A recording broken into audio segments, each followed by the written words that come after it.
नाज़रीन, आपको अपडेट करें कराची से, जहां हमारे नुमाइंदा खुसूसी जावेद इब्राहिम मंगी के मुताबिक कराची में लॉकडाउन का पहला दिन पुलिस ने जगह जगह नाके लगा लिए और पब्लिक ट्रांसपोर्ट को नाकों से आगे जाने नहीं दिया जा रहा।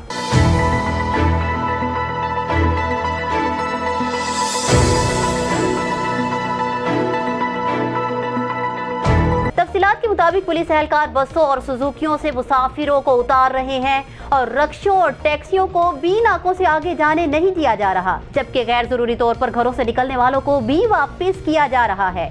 सड़कों पर ट्रैफिक मामूल से कम, मार्केट्स और दुकानों के अलावा बेशतर सरकारी दफातर भी बंद, जबकि निजी दफातर में भी हाजिरी मामूल से कम। न्यूज़ स्टूडियो से फिल वक्त इतना ही। मज़ीद तफसीलात और अपडेट्स के लिए देखते रहिए BBC 11 हेडलाइंस न्यूज़।